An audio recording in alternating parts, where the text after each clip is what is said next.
खरीप 2024चा पीक विमा नेमका शेतकऱ्यांच्या खात्यावरती कधी जमा होणार आहे, कोणते शेतकरी पात्र असणार आहेत, कोणते जिल्हे पात्र आहेत, कोणते मंडळ पात्र आहेत, पीक विमा यादी कशी बघायची, पीक विमा आम्हाला मिळणार का नाही, असे बरेचसे प्रश्न जर तुमच्या मनामध्ये असतील तर काळजी करू नका. हा व्हिडिओ शेवटपर्यंत नक्की बघा, कारण पीक विमा कधी भेटणार आहे ती तारीख आजच्या व्हिडिओमध्ये मी तुम्हाला सांगणार आहे. अतिशय आनंदाची बातमी आहे.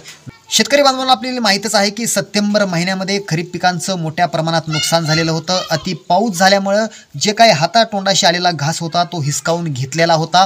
अति पावसामुळे शेतकऱ्यांचं मोठ्या प्रमाणात त्या ठिकाणी नुकसान झालेलं होतं.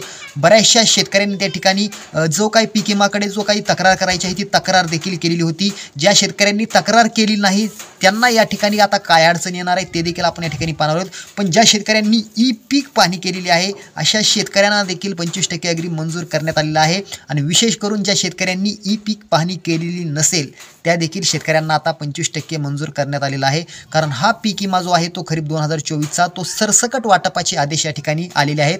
म्हणजे सरसकट म्हणजे ज्या शेतकऱ्यांनी ई पीक पाहणी केलेली नसेल किंवा ज्या शेतकऱ्यांनी थोडक्यात समजा एखाद्या त्यांच्या लक्षातच नाही ई पीक पाहणी करायचं तर अशा देखील शेतकऱ्यांना आता 25% जी काही रक्कम आहे ती लागू करण्यात आलेली आहे. तर राहिला प्रश्न की पीक विमा नेमका कधी जमा होणार, तर पीक विमा येत्या 8 दिवसामध्ये जमा करण्याचे आदेश आता या ठिकाणी भेटलेले आहेत. म्हणजे 8 दिवसानंतर तुमच्या खात्यावरती ही रक्कम जमा होणार आहे. व्हिडिओ कसा वाटला खाली कमेंट करा. धन्यवाद.